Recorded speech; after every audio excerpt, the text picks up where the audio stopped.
Okay, so back to it. Family first. The baby called. My daughter called and just wanted to see what was up. I just dropped her off so she can enjoy her day with some family, and so she's playing with her little cousins. Anyways, so as I was saying, it got cut off at 7 minutes. This is just part 2 of that, so I'm gonna have to make a part 2. I don't know if I have to trim it or whatever it is once I get onto that point, but once I get there, I'll get there. I'm almost back to where I need to go, and so it's gonna be a short, quick little thing here.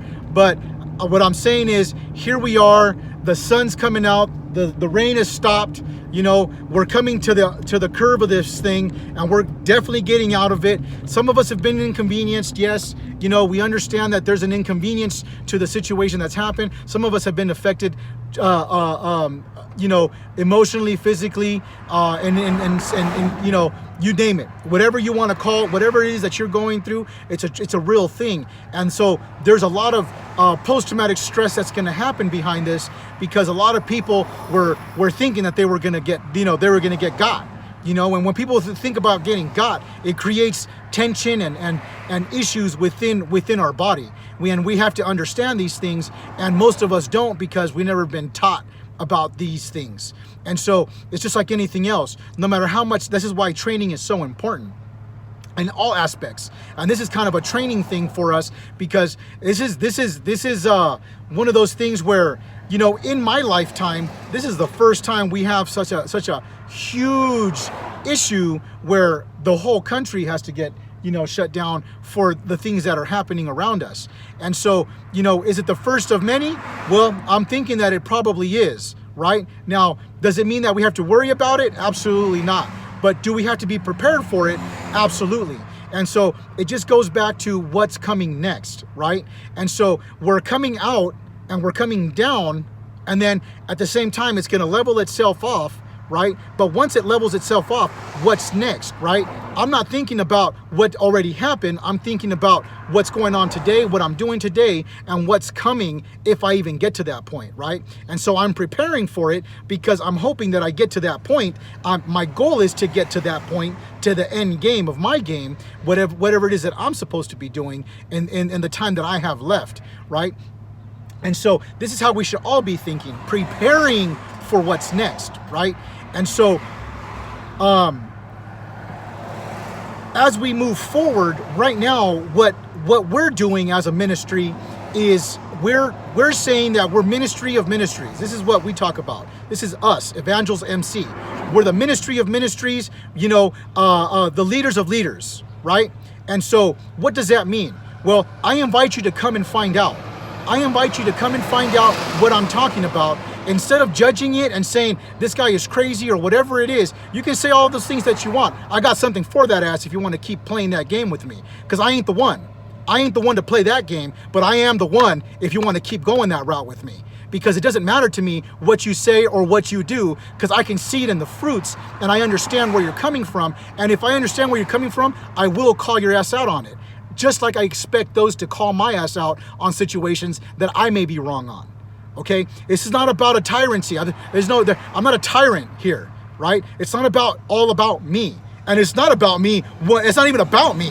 Now, it's about me when it comes to the things that I need to do and how it affects me, and it's about you because it's about the things that you do that affect you, that affect the rest of us, right? And so the Lord has shown us that there are repercussions to the things that we do. We may go out, and what we do may affect somebody else down the road, right? And now this is a long time thing, right? Washing your hands, you know, being clean as far as your hygiene, right? Brushing your teeth and those things. Now, I tell you something, I'm just going to throw it out there. You know, I have no issues with it. You know, I brush my teeth, right? I brush my teeth, I floss, I do all of those things. But then there's times that I feel like I have dryness in my mouth, and so then I'll do some mouthwash and those things. Now, when I was in the car business, you know, we were talking to people all the time. And so in the group that I was in, the team that I was on, we would tell each other, hey, bro, your breath is kicking right now. you know? And it's like, why am I sharing that? Not to make fun of them. See, when we were kids, we acted like kids. And the Apostle Paul talks about this. When I was a child, I acted like a child. And as a grown man, I've done grown, you know, or as a grown person, I'm doing grown person things, right? And so before, maybe I used to make fun of people that their breath stunk. But see, that was before. Now it's like, look, I'm giving you a heads up. You know, you might want to check that because it's all bad. You're jacking up my nose, bro. You know, you're burning my nostrils, you know. But the thing is that if you allow someone to do that, to continue walking like that, you're not helping that person out.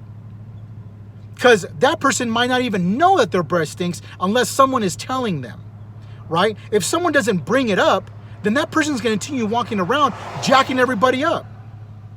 But that person isn't trying to do that. It's simply maybe he or she is unaware of it.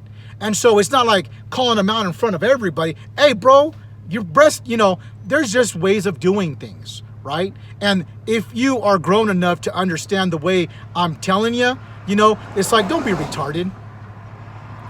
But it goes back to the same thing. If I see that somebody is completely overweight and they're just having a hard time, I know what it's like to be overweight. I know what it's like to weigh 300 pounds, 270 pounds in my 5'5" self. I'm this short. I'm short. And to be rolling around with 300 pounds, it ain't no fun. My knees yelling at me, my ankles are yelling at me, my back, everything is jacked up. And I know what it feels like. But I also know what it feels like to be on the other side of it, to have the energy, to feel great when I wake up in the morning versus tired all the time. You know, it's just like there's a sacrifice for everything that we do, right? And so there's things that we need to do collaboratively as a team, right? And that's what I'm looking for right now. That's what I'm looking for right now. Post after post, that's what it's coming down to. I'm effectively working in the area of the high desert.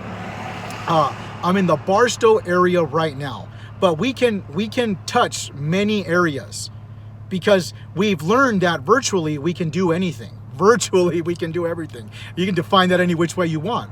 There's nothing that we can't do if we put our minds together. And that's the biggest thing. If I'm the smartest man in the room, there is a problem.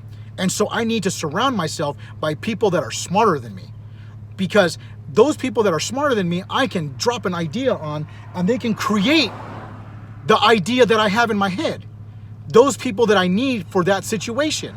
If I need help in web development, I know how to get down with the web design. I know how to get down, but there's only so much that one person can do. There's only so much weight we can carry. And so together we can carry much, much more. And so this is just the smaller circle, right?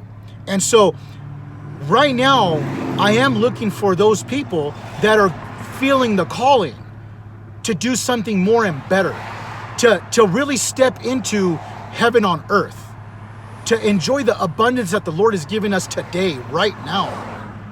I don't want to wait for tomorrow. Now, listen to what I'm saying. It doesn't mean that we're not going to wait till tomorrow. It doesn't mean that it doesn't require patience and planning. You know, the top 1%, when they plan things, these are things that are happening within 10, 15 years, 20 years. They have a 20-year plan. A 20-year plan. Think about that for a minute. You can't even wait 2 minutes. I gotta go do this now. I gotta have this now.